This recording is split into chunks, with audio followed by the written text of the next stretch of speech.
This program is designed to provide general information with regards to the subject matters covered. This information is given with the understanding that neither the hosts, guests, sponsors, or station are engaged in rendering any specific and personal, medical, financial, legal, counseling, professional service, or any advice. You should seek the services of competent professionals before applying or trying any suggested ideas.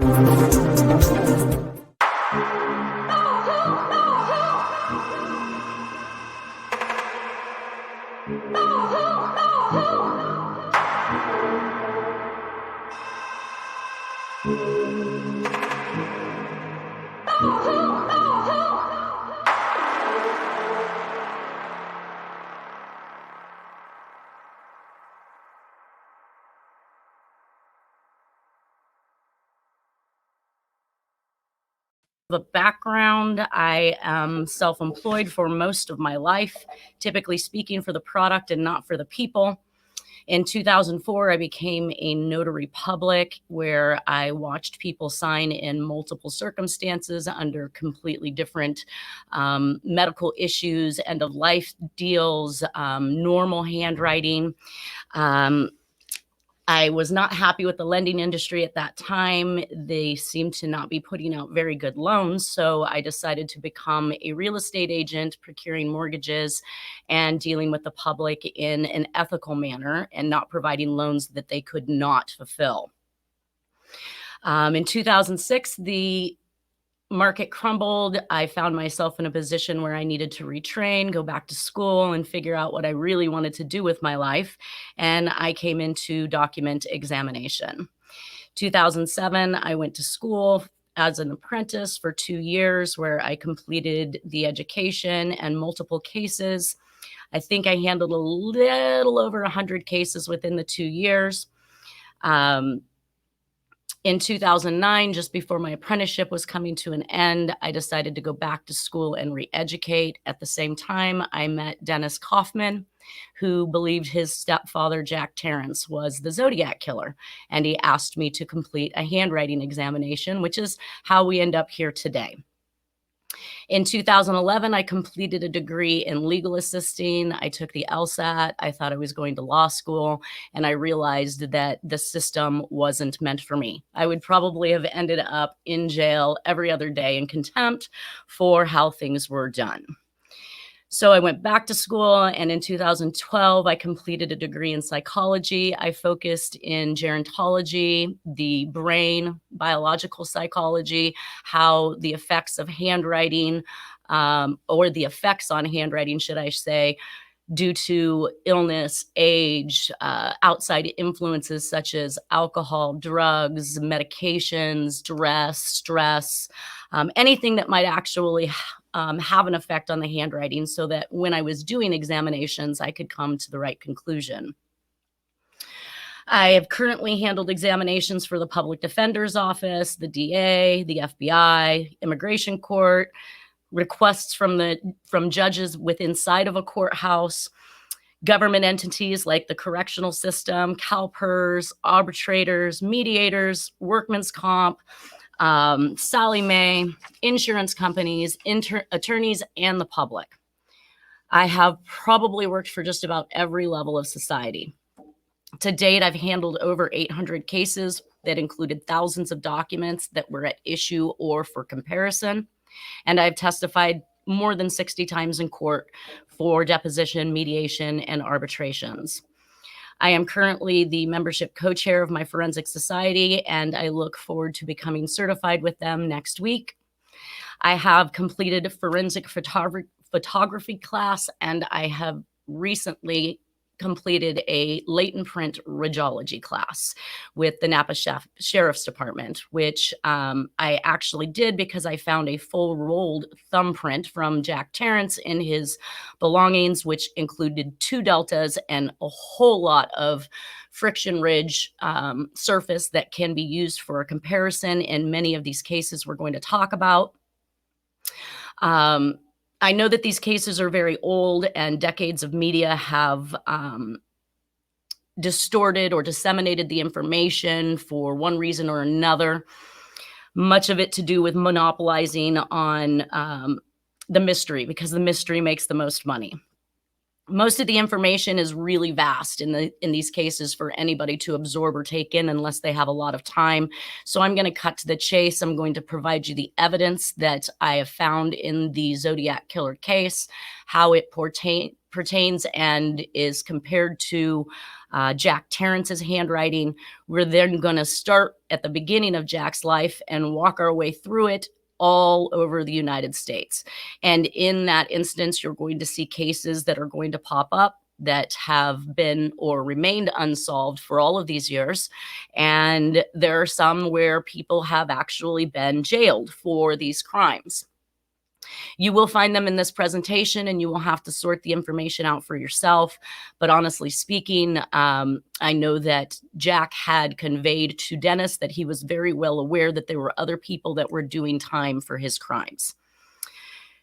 It is kind of a way to keep you in a constant state of wonderment where you may never figure this out, and that's where the case becomes extremely overwhelming. So we're going to talk about the claims of others, the dissemination of the information that comes from documentaries and true crime shows that you're watching today.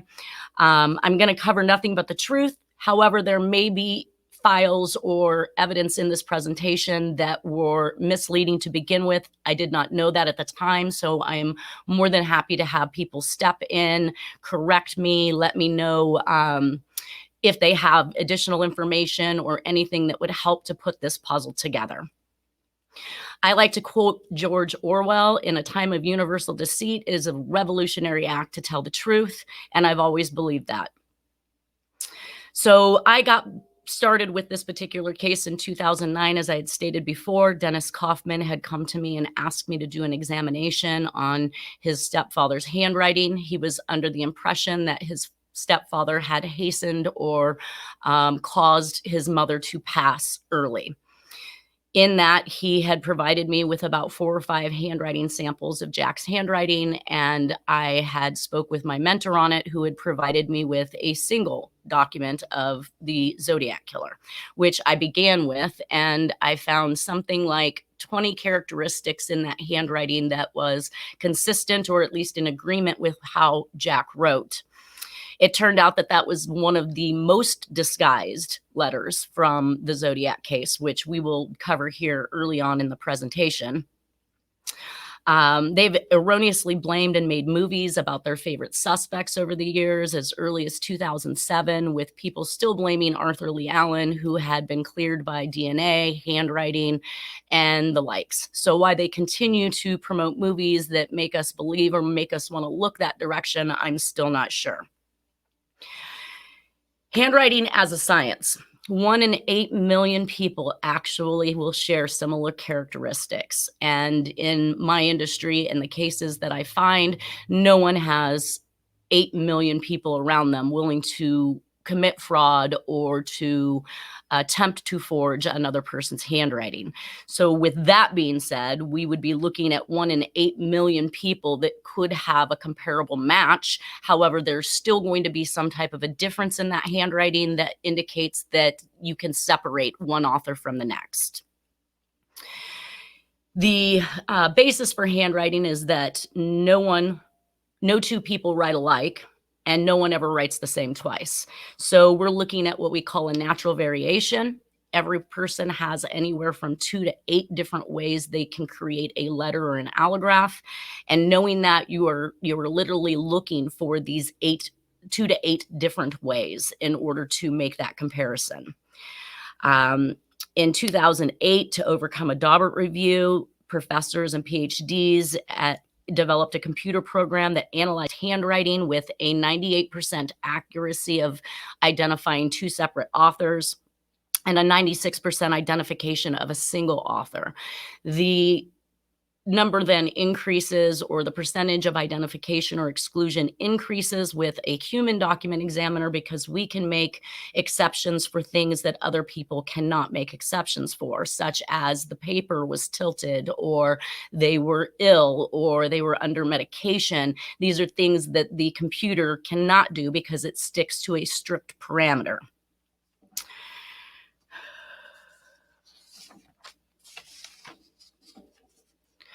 This coupled with the human examiner's experience of the outside factors and the computer, or what the computer could not account for, makes us irreplaceable in the court system. I enter this presentation with good intention to describe and help you to understand the basics of handwriting and identification and how it played out in these cases that led to the theories that I've come to, where others have come long before me. With that, let's go ahead and get into the presentation.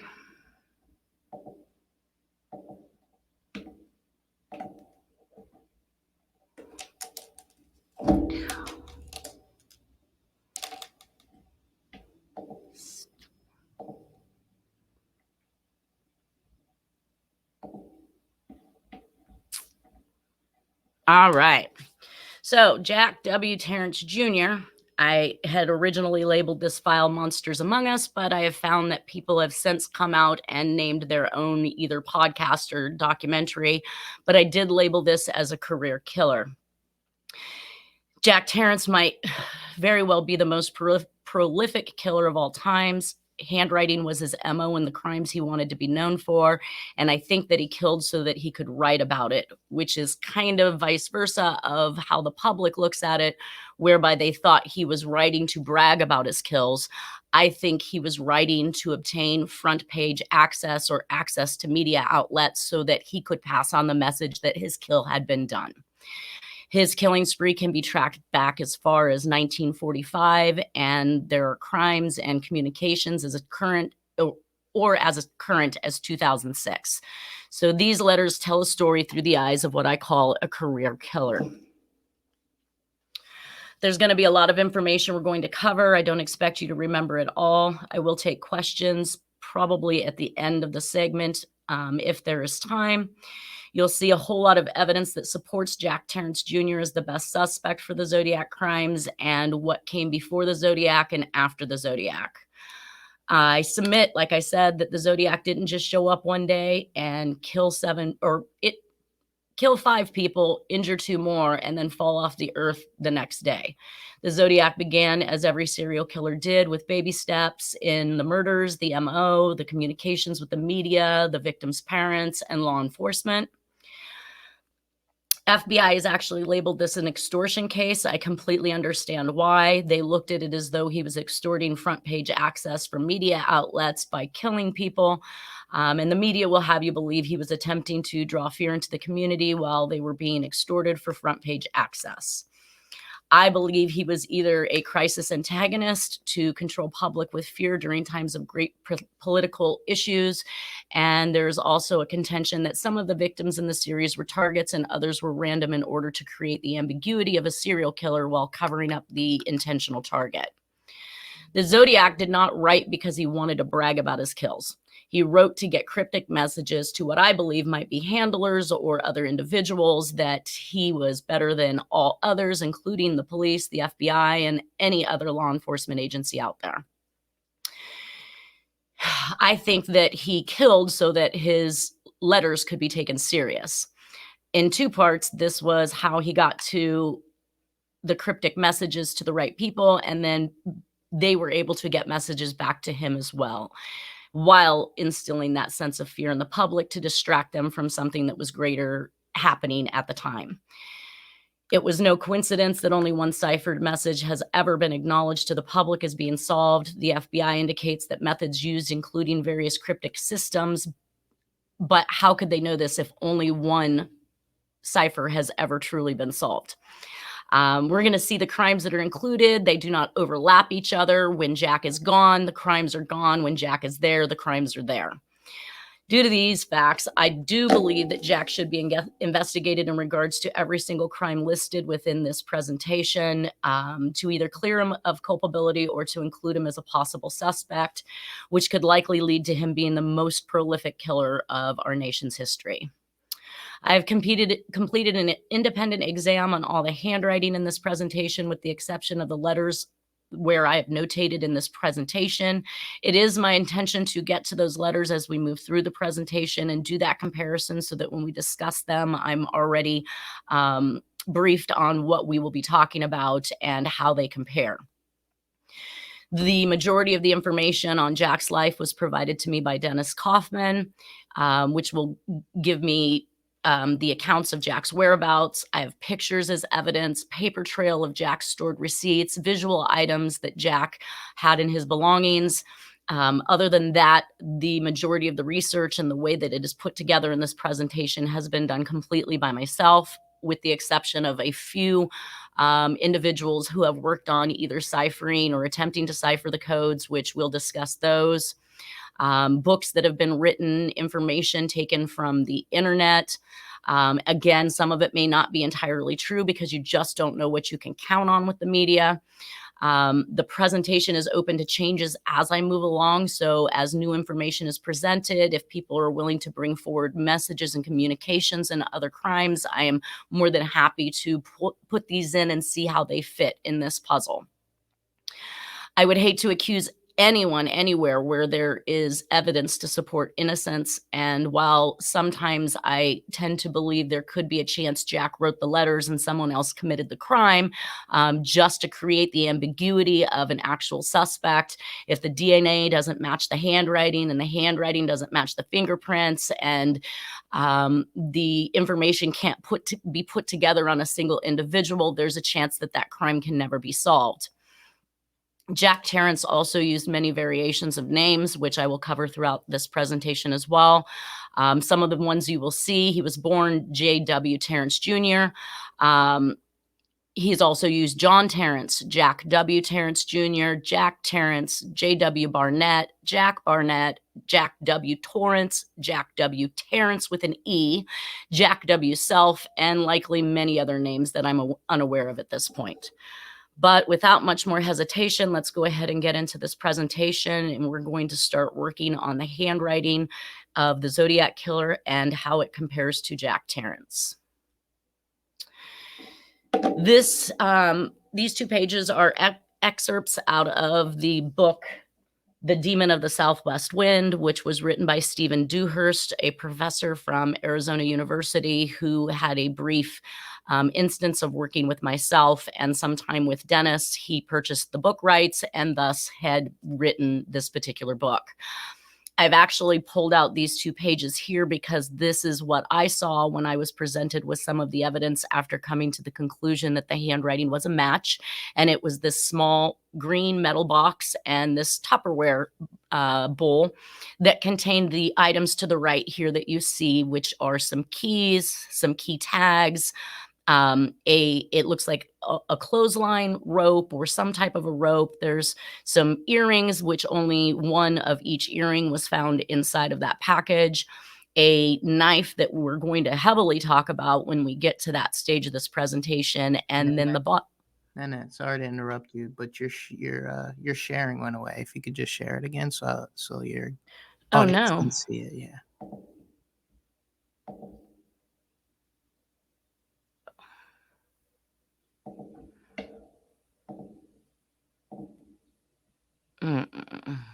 Oh, it did go away. Oh, people don't want me to share, do they? Yeah. Are we there now?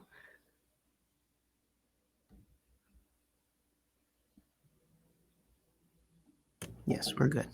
Okay. Okay, so back to where we were. If people couldn't see that before, here's the little green box with the Tupperware bowl on top of it, and to the right, the items that were found inside. Again, we covered keys, key tags, clothesline cord, earrings, a emperor knife, and 2 razor pilot pens that appeared to have been heavily used. The tips were bent. You can see behind me later when we take this down, I have the representation of the pen that was given to the FBI. I thought that that would have been a simple ink test in comparison to the ink found on the Zodiac Killer letters, which would have given us some insight as to whether or not these pens were used to complete the communications that were done in this particular color.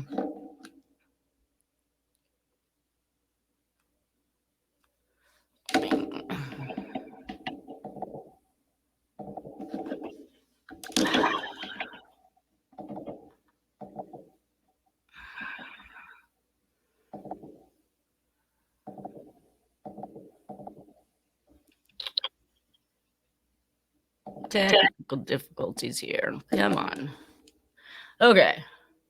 I'm going to actually start with one of the very first, the first letter that I'm going to start with is actually one that did not come until 2005. This letter was sent to me by an anonymous individual, screen name Sad Badge. He came in, he discussed some things with me for a little bit. He provided me this letter, and then he disappeared off the face of the earth to no avail. This particular letter was sent to Tim Miller. His daughter was killed in the 1980s, which we'll cover at another time.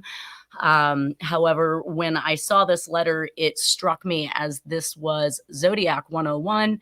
And what I noticed most consistent with it was the attempt to take credit for many crime sprees that occurred over many years. Also, though, to do exactly as the Zodiac Killer did is tell them when he didn't do something. So we're going to take a look at this one first. It's going to wrap up some of the cases that I believe we'll be looking at through this presentation. But anyways, let's get started with it. This particular communication was done with cutouts from a magazine, as you can see, which is one of the MOs for communications that the Zodiac used. I believe that he, like I said, is taking credit for some different crimes throughout this particular communication. The cutouts run consistent with being used in the Black Dahlia case, the missing case of Donna Lass, the Zodiac Killer, DB Cooper. You're going to see that many crime sprees actually contain cutouts, and that is just one simple connection in the deck of cards. The confession part of this letter being sent to Tim Miller is much like confession letters sent in Sherry Jo Bates of the Riverside Killer or the Red Phantom Killer. Many others that were sent to law enforcement or other victims' family members. He refers to Tim in this particular letter just as the ransom note in the John Benet Ramsey case referred to the parent. So when you go down this particular letter, you're going to see Tim Miller, boo, it's me. If anyone's familiar with the Zodiac case, boo was a well-used word in those communications. And it says, you're looking for, it's me you're looking for. You've not seen me, but I was the last man your Laura saw, and many more. The police won't get me, for I am too smart, and I tampered with the evidence. So we're going to talk about that too as well. His ability or knowledge in regards to covering his crime or any type of evidence he might have left during it. He says, super fudge works well, which I believe is a relation to the anthrax letters. We'll cover that when we get there. And what really struck me is the silent killer with his silence broken, but my identity is still secret. He had conveyed he was the Zodiac Killer to his stepson, Dennis Kaufman. He had planned with Dennis Kaufman to have a book written about him being the Zodiac Killer, but it was not to be published until after he passed because he was afraid of what people thought, not about getting in trouble because he knew the evidence wasn't there. In 2005, Dennis had become frustrated with the case. Law enforcement was taking the evidence he was giving them. Nothing was happening. He even felt that that evidence was being round filed or suppressed. And he went back to Jack and he told Jack that he felt that he was just done with the case. Nobody believed him and nobody was on board. So I think that was the catalyst for this particular document that came out. So he goes on to say, understanding who is at fault is key. And we see that in his little metal box, we have some keys with some tags, and we'll talk about those as well. I'm losing. It says, it's behind this monster in me that makes me kill other Caucasian girls with brown hair. Second in the 80s series, which I believe this has to do with Texas, which is where Jack's originally from, or the League Cities Field of Death and the hundreds of I-45 deaths. All the ones with brown hair and who are white and look enough like her. We'll talk about who her is. Now and then some from a convenience store phone, which is where I believe Tim Miller's daughter was abducted. I am not the only one killing girls. This is Zodiac 101. If you had it wrong or you thought he was doing something that he wasn't doing, he was bound to let you know that. He says, I'm not the only one killing girls, Tim. No Mexican or no yellow, and I cannot read the balance or the other side of that, were killed by me. The very first killings in the 80s series was some other guy too. I am the one kills and more will die. Some to place on exhibit, the publicity, but most are underground. Better believe she will pay or you are dead wrong. Be assured that more bodies and bones are to come out, the remains to be found. And then you can see things at the bottom of this. We have a 666, which to date, the only thing I can relate that to is a reference to the Devil's Highway in it runs from Texas, Arizona to Colorado, and I believe Ohio. There are murders in Arizona while Jack was present that have not been solved. I'm not checked to see if those actually fell on the Highway 666. We also see the upside down cross that was almost kind of an epitome of the Zodiac symbol. We see the phantom that's written in here twice. I believe that pertains to the Texarkana phantom, the freeway phantom, and just overall the idea that he believed he was a ghost. And I can see why he thought he was a ghost, as he moved in and out of areas and these crimes were committed.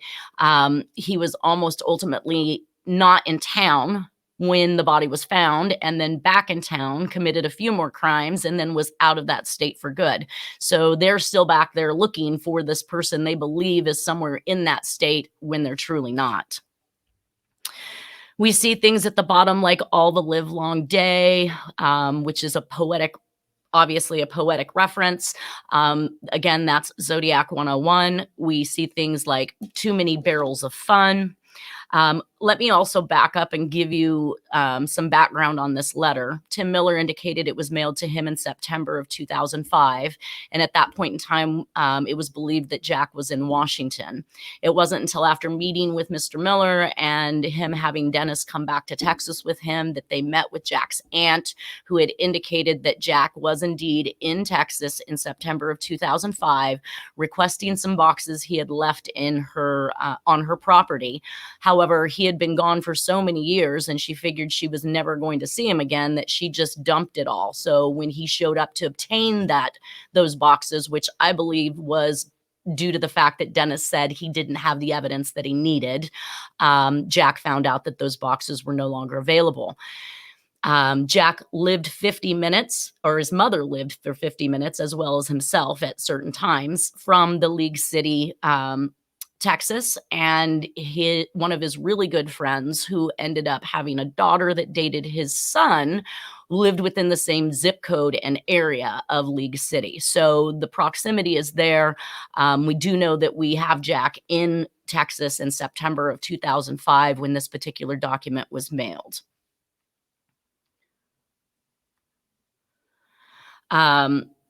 The upside down cross, which can be related to the crime spree, but I'm sure that it is taking credit for something. I just haven't identified it yet. The phantom, as mentioned before, the 80s series, the I-45, the League City Field of Death. And then we see at the bottom, Jack's residence is Dale, Texas, which is 50 minutes from. So to cover the actual words and the linguistics of this particular communication, I call it the finale letter. It's a cutout version. It's written, or not written, but pasted on unlined paper.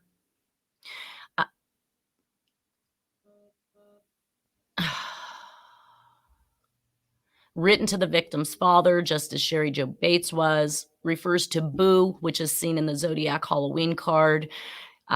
Claims too smart to get caught, which is a Zodiac 101. He's tampered with the evidence, which we do see in letters to John Walsh called the Scorpion Letters. Superfudge works well. Superfudge turns out to be a child's book authored by Judy Bloom out of Humble, Texas, no less, which is really on the outskirts of Bush International Airport. It was written in 1971. And note that the connection to this particular address when we get to the envelope is that the return address is Tom Humble. I believe this is two-part, one for Tom Voigt and one for Humble being Humble, Texas.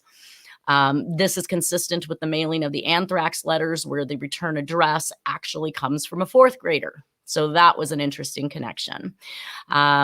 Use of recent news in the communication. So he knows what's going on. This has occurred in the Zodiac, the Scorpion letters, the Black Dahlia letters, and the Tom Voigt letters. His identity still being a secret and understanding who is at fault is the key. I think that Jack is aware that no one buys the Zodiac killer, that evidence that Dennis is bringing forward, and this is bothering him. So a monster, he considers himself a monster. He considers himself a blueprint designed killer, and we'll discuss how I came to those conclusions. Killing Caucasian girls with brown hair who look enough like her, which if he was one of those individuals that had some type of perverse love for his mother, as a profiler might like to call it, then these girls did in fact look like his mother. Black Dahlia, these brunettes, and Caucasian girls that we're going to see throughout the crime sprees. The 80 series, claims of a series called the 80 series, the Scorpion statement that he started a new crime spree, and this may relate directly to those that were in the 80s. We'll see.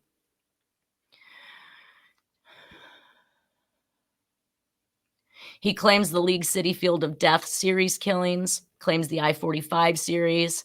He would take the girls from convenience stores. He wasn't taking credit for any killings that he didn't commit. He claims more will die. And if you've seen any of the Zodiac letters or those communications, there was always a contention that more will come. You will find more. So more is a huge point in all of this. The publicity, that's all he really talked about. He wanted to be known for what he had done. The underground, which is the reference that the Zodiac made in the Tom Voigt letters, claims to have lived in caves for some period of his life. The more bodies and bones that are to come out, we saw with the League City, there were teeth, there were jaws, there were hand bones that were found in the area where the 12-year-old murder had occurred of Laura Miller. Also noting that there had been information that there were multiple sets of hands found in the same grave site. So as if the killer was using the same burial site for multiple bodies. Starfield, which is, I believe, where Laura Miller's body was found, it says 4 can be 5 or 6. This is definitely a Zodiac thing to do. We'll talk about a letter where he says minus 100 plus, leaving you to wonder whether or not or how many people he has killed. The Phantom linking him to the Texarkana Phantom and Red Phantom, and then Barrels of Fun. Definitely a Southern reference, and definitely something that the Zodiac liked to talk about was having fun. All the Live Long Day, which is I've been working on the railroad. We're going to see cases where I believe the railroad was used for him to make his trips back and forth. And Jack himself had indicated he had used the railroad to get around. The poems are referenced like Red Phantom and the Zodiac Killer. The cutout version is connecting to Black Dahlia and Zodiac. On the envelope side of it, on the envelope side of it, we're going to see words like attack, neighbors, accessible, railway, rural, serious, suspense, vulnerability. You could look for my clues. That's another thing the Zodiac stated. It says the word photo. Jack actually had rolls of film in that green container we looked in the beginning, which I believe had evidence in regards to crimes on it, and we will see those pictures as well. Tom Humble, Super Fudge, that's Tom Voigt, mentioning again Humble, Texas, making the connection to Super Fudge and the fourth grader. The League City, Texas, he did not use a use of comma for separation between the city and state. We'll see that this is consistent with both the Zodiac and Jack.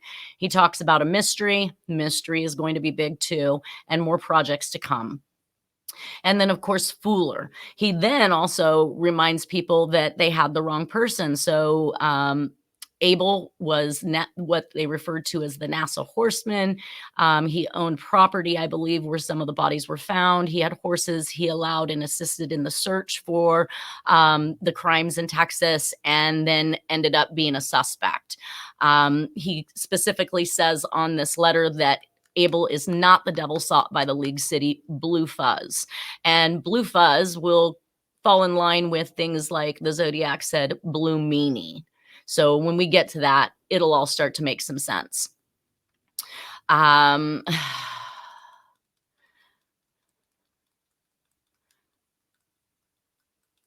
Officer Pat Serial, I'm not sure what his role was in this, but he calls him out on this letter. He refers to him in regards to having his profiling or some assessment about the case being incorrect. He does say that his MO changes. We saw that about midway with the Zodiac. He became extremely upset that people were accusing him of doing things in less than a sportsmanlike way. And so he indicated he was no longer going to tell you about who he killed. He was going to make them look like random accidents, acts of violence, so that you wouldn't be able to determine whether or not it was him. And then, of course, back to the 666. I'm going to be checking on the murders along this route from Utah, Colorado, New Mexico, and Arizona to see which ones can be actually placed in that series. The description of the types of girl that Jack killed is a description of the Black Dahlia. The taken from the convenience store phone, we're going to see that as a running MO in some of the crimes. It's similar to the Sherry Jo Bates confession letter that mentions the little store. So he'd taken some from a little store in that letter. He mentions Tim again. He likes to call people by their name. He likes to be assertive with who he's discussing things with. He mentions, like I said, that somebody else was involved. So don't think he did all of these killings. There's been mention of more than one person involved, starting in the JonBenet Ramsey, then Anthrax, and now the finale letter. So as we go through these communications, we'll see that there is an inclination that there's something or some other people involved with it. The statement about the victims being from for public view, we saw this in the lane of the Black Dahlia body. We saw this in the Oakland County child murders, about the way the bodies were positioned or posed right out in public for people to see. And that there are others underground, which the Zodiac speaks about, and in the Tom Voigt letters discussed the same.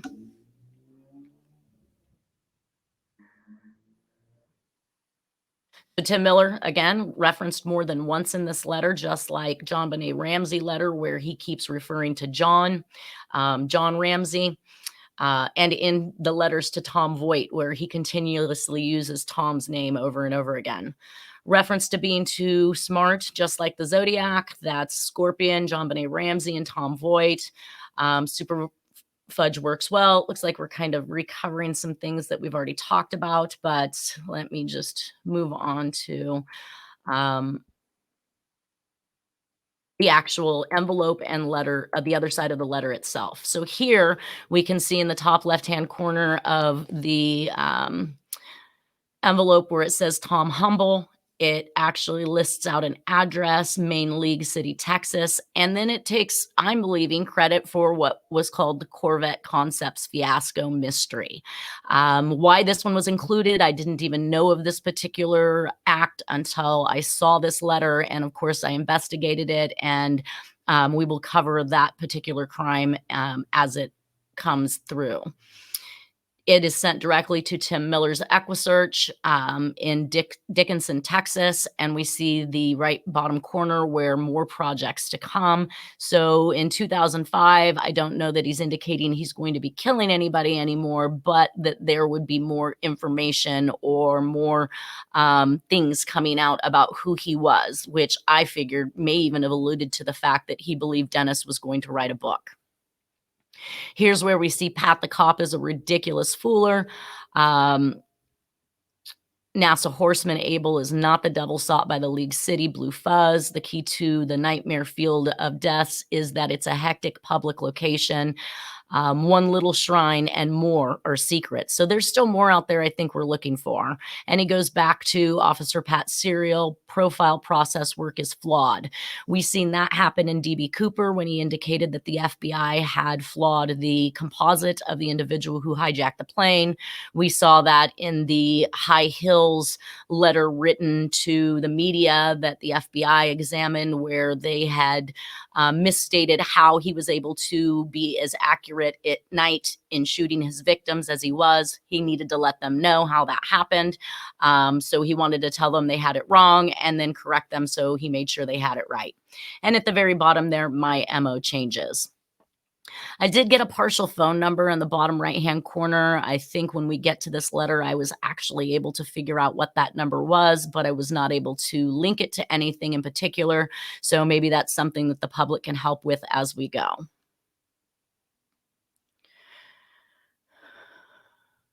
In the handwritten version, here's where we see things like risen. We see what appears to be the Z underneath a stamp, which I almost mistakenly thought was an Army Ranger patch, maybe a relation to military, but I believe that I was able to actually find a stamp that was consistent with this particular pattern, and we'll look at that when we get to the stamps.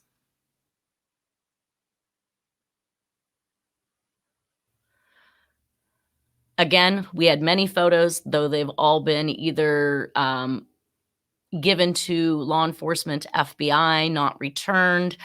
We did have an instance where we had provided negatives to the Los Angeles Police Department Cold Case Division, and those negatives did not come back to us. But I did luckily already have them produced or processed and some work done on them to try to bring the image forward. It was very old film that had been sitting for a very long time and undoubtedly not always in the best environment.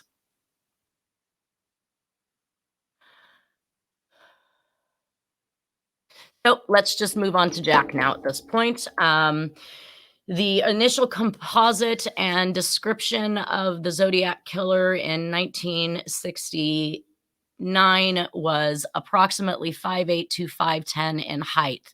Of most of the media information released, this was consistent, 5'8" to 5'10".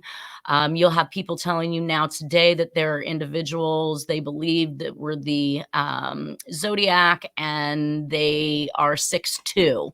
So somehow they want to avoid this narrow area of 5'8" to 5'10" to include their own suspects, but Jack was actually 5'10", so he is within the range. It indicated he had curly brown or light reddish brown hair worn in a crew cut, which is absolutely Jack's hair color, at least when it's not dyed. And he definitely wore primarily a crew cut, wearing horn rim glasses, and usually wore dark clothing. The part that I want to remind people here is that this composite gives you a version of eyeglasses. These eyeglasses appear to be what I would consider to be translucent, plastic, clear. Otherwise, we would have seen them colored in with some type of color. We can see in the picture just below with Jack that his glasses are clear plastic with some coloring towards the top, but for the most part, it exposes his face as you would expect a clear frame to do. It says that he usually wore wool trousers and dark navy blue or black windbreaker jacket with distinctive military chukka boots known as wing walkers. Jack actually owned wing walkers in the size 10.5, which is actually the size that was found at the crime scenes. It's stated medium or slightly stocky build. One survivor described the Zodiac as having an odd gait. That is, he had a particular lumbering or heavy walk. We'll discuss Jack's back injury and the surgery that he had for it and why this lumber or this gait would be present with Jack. Again, the boot prints found at the Hartnell Shepherd crime scene were size 10.5, and the gloves in Stein's cab were size 7. However, they were never able, to my knowledge, determine whether or not those gloves were actually left there by another cab rider or if they were that of the Zodiac Killer. Survivor Brian Hartnell describes the Zodiac's voice as slow and measured and having a unique sound and cadence with a monotone. A police dispatcher had taken a phone call from the Zodiac Killer and described him as having a drawl. That leads back to Jack coming from Texas, and we will get to hear his voice through this presentation, so you will get to hear that type of voice that is being described as the physical description. I also have to mention that I have come into contact and spent some time with a former link analysis detective from the San Francisco Police Department, Tom Dixon, who was at the Presidio on the night of the Stein murder and had actually viewed and given his description of who he believed the Zodiac was. We talked extensively about it, and he showed me how to put this stuff together so that the links could be seen through the evidence. So traits and authorship. Jack has an ability to write on unlined paper evenly and straight. The use of his paper, like margins and line spacing, are consistent with that of the Zodiac Killer. He can write naturally in several different styles of handwriting, and he has a vertical to hard right slant. Jack's favorite pen happened to be the Pilot Razor point felt tip pen, and he creates spaces between syllables and words, creating the appearance that the word is broken into 2, possibly 3 words. He also combines 2 or 3 words and uses them as he writes, something like wannabe. Individual characteristics of spacing between letters and words are identical between these 2 authors. Jack proclaims he is right-handed but can write with both, and he claims to have written the Channel 9 newsletter in May of 1974 with his left hand. The addressing sequences between these 2 authors are identical. Punctuation and linguistics are in agreement between both authors. Jack carried a ham radio license for 7 to 10 years after returning from Atsugi, Japan Air Force Base, where the main job for the military personnel was to man a radio station with the Allies as service. And learning to encode with many different systems was already in Jack's arsenal. So it stands to reason that when he came back to America, he began using the ham radio, and he had something like 4 different licenses all the way up to professional at one point in time. And that's where we're going to see the hood that was found by Dennis Coffin come into play.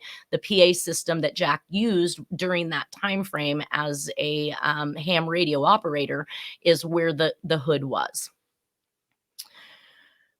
There's evidence that suggests that he actually even knew about cipher codes and other things before going to Atsugi, Japan. I think this just heightened it. Jack has a hypnosis symbol written in his own handwriting and has been observed using this device during an affiliation with Dennis. The hypnosis symbol resembles the crosshair symbols recognized as the Zodiac Killer.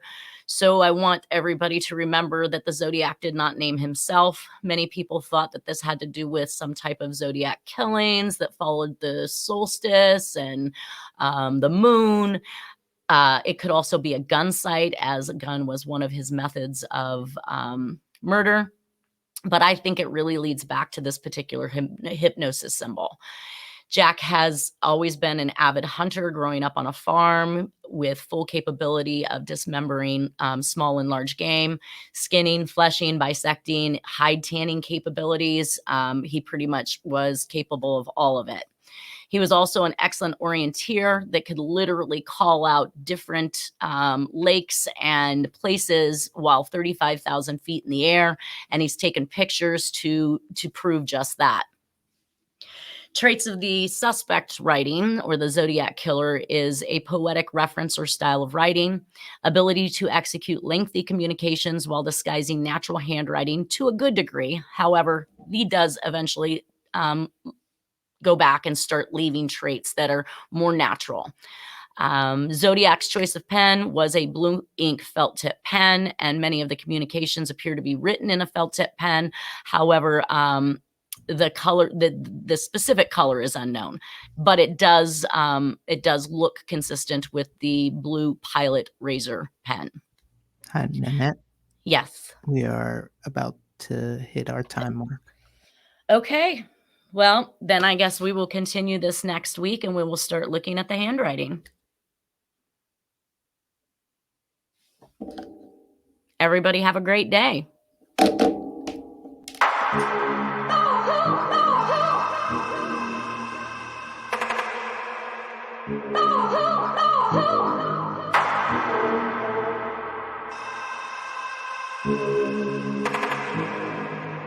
Oh,